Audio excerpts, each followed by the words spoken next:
చెప్పి అందరం కోరుకుంటున్నామని చెప్పి అందరికీ మేము సవినయంగా మనవి చేస్తూ అందరికీ తెలిసిందే ఇప్పుడు రైతుల గురించి పూర్తి చేశాం.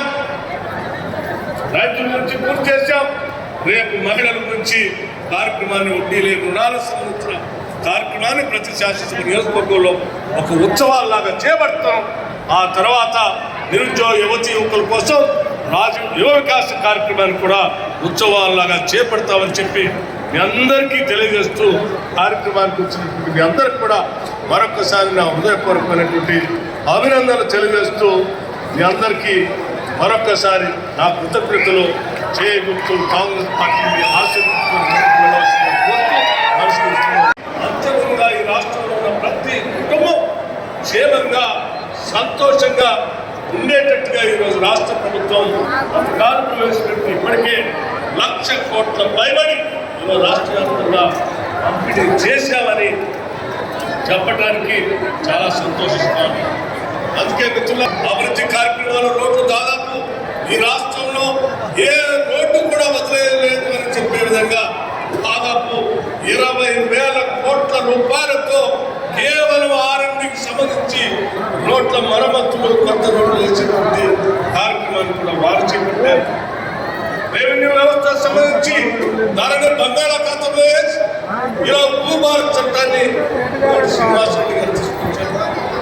అట్లాగే దేవాదాయ శాఖ మంత్రులు ఈరోజు అడవిలో ఉన్నటువంటి ఫారెస్ట్ యాక్ట్ కింద భూములు ఇస్తే ఆ భూములకు కావాల్సిన విధంగా ఇందిరా సౌర గిరి జల వికాసం అనేటువంటి కార్యక్రమం పెట్టి వాళ్ళ కోసం కూడా వాళ్ళు సాగు చేసుకునే కార్యక్రమాన్ని ఏర్పాటు చేశారు.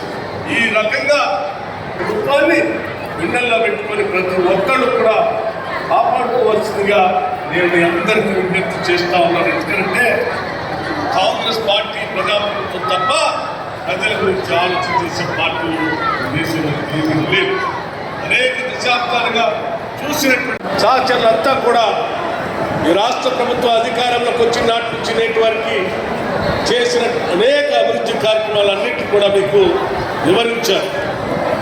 నేను ఎక్కువగా సమయం తీసుకోకుండా ఇంకా 2-3 విషయాలను దృష్టికి తీసుకొని వచ్చి ఈరోజు రాష్ట్రాన్ని పరిపాలన చేస్తున్నటువంటి ఇందిరమ్మ రాజ్యం ఈ రాష్ట్ర ముఖ్యమంత్రి రేవంత్ రెడ్డి గారి నాయకత్వంలో నేను కానీ మంత్రివర్గ సహచరులు కానీ రూపాయి పోగేసి తెచ్చుకున్న రాష్ట్ర ప్రజలకి సంక్షేమ కార్యక్రమాలతో పాటు అభివృద్ధి కార్యక్రమాలు కూడా అందించి తెలంగాణ రైజింగ్ అని చెప్పి తెలంగాణ మోడల్ ఈ దేశంలో కానీ ప్రభుత్వాలు కానీ తెలంగాణ వచ్చి చూసి తెలంగాణ మోడల్ లాగా మహారాష్ట్ర కూడా అభివృద్ధి చెందాలని కోరుకునే స్థాయిలో ఈరోజు మన ప్రభుత్వం ప్రజాప్రభుత్వం పనిచేస్తాం.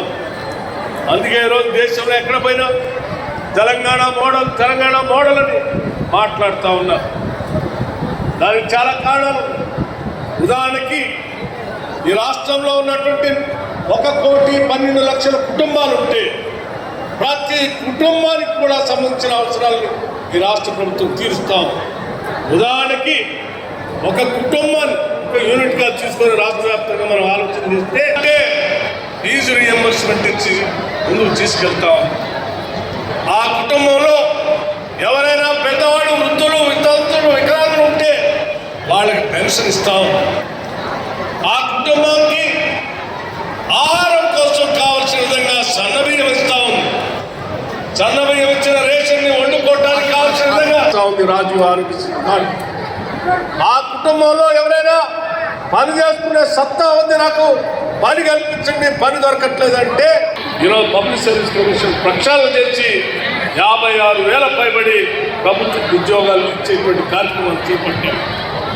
ఆ కుటుంబంలో ఒకవేళ ప్రభుత్వ ఉద్యోగం రాకపోతే సెల్ఫ్ ఎంప్లాయ్మెంట్ మీద బతకడం కోసం కావాల్సిన విధంగా రాజీవ్ యువ వికాసం అని చెప్పి సెల్ఫ్ ఎంప్లాయ్మెంట్ స్కీమ్ కింద 8,000 కోట్ల రూపాయలతో సెల్ఫ్ ఎంప్లాయ్మెంట్ స్కీమ్ తీసుకొని వచ్చాం.